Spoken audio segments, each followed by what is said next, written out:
Sandeep Dixit of the Congress party has hit out at Arvind Kejriwal. This has raised doubts in the Congress-AAP alliance for Delhi after it collapsed in Haryana. The big question also is Congress now seeing an opportunity in the BJP-AAP tussle?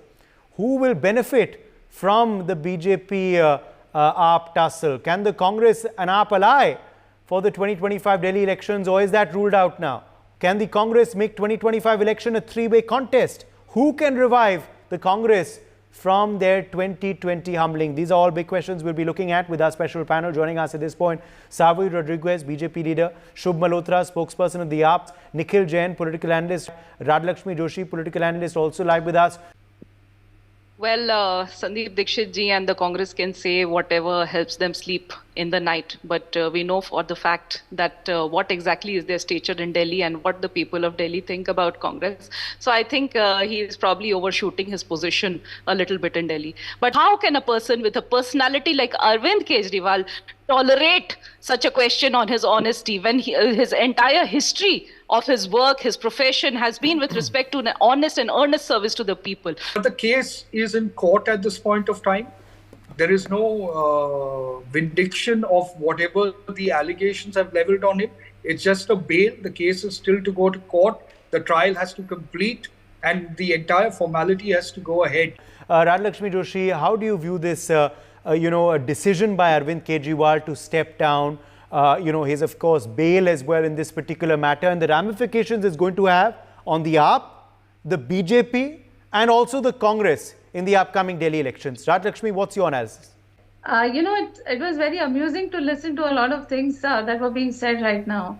Very firstly, Mr. Arvind Kejriwal had no choice but to step down because very frankly, his powers were completely clipped by the order of the Supreme Court. So, he cannot visit the CM office, he cannot sign any documents, and, there were all these restrictions that ultimately would have led to probably a president's rule, which he wanted to avoid. And that is why he has stepped down and he has tried to gain political brownie points. Let's not, try to paint it in any other way. So he's trying to show it as some kind of, some high moral ground. And, this thing about how he keeps giving himself certificates about how, Kattar Imandar. That Kattar Imandar, it took a big beating, that image of the Kattar Imandar, the day he joined hands, not with Mr. Anna Hazare, with whom he had started this India against corruption. And then he joined hands with Mr. Lalu Yadav, who is convicted for corruption. So, all these people who were convicted of corruption, when he joins hands with them, and he stands on the stage and he talks about how they are all one big family, then, that thing about corruption, that takes a big beating. And you cannot say that, this thing about this entire case is bogus. So if that is so, then, I would say that, this case, actually, there were at least 4 spokespersons of the Congress who came out and gave press conferences and said very blatantly that Mr. Arvind Kejriwal is absolutely not capable enough, or he should not be staying as the chief minister for even one more day. Because at that time, actually, they were not in an alliance with the Aam Aadmi Party. So at that time, they wanted to hit at the TRS also, the BRS in Telangana. So that is why, they started off with that case there, and then it added up to Mr. Arvind Kejriwal as well. And it was actually, it did help their issues also, because then the Aam Aadmi Party has completely wiped out the Congress's interest in Delhi. So obviously, the Congress wanted to hit back at the Aam Aadmi Party. So they were the ones who brought all of this out. And today, I think the BJP is getting, undue credit for this case, whereas it was the Congress who vehemently wanted Mr. Arvind Kejriwal out of this CM position. So today, actually, the Congress, it is not just Mr. Sandeep Dixit. It is the Congress president, Mr. Devendra Yadav also, who has said, let me tell you what he has said. He has said that Mr. Kejriwal has resigned because he has no powers as chief minister and is bound by the Supreme Court condition. This is a political stunt and nothing else, and this will have no impact on upcoming elections. People want change now. I think the Congress president in Delhi does have some standing, some position.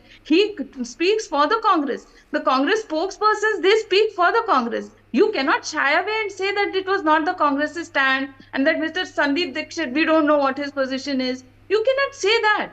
So right now, the position is that the Congress definitely wants to, have their silence. So Mr. Rahul Gandhi also has been very silent about this issue. He has not spoken anything.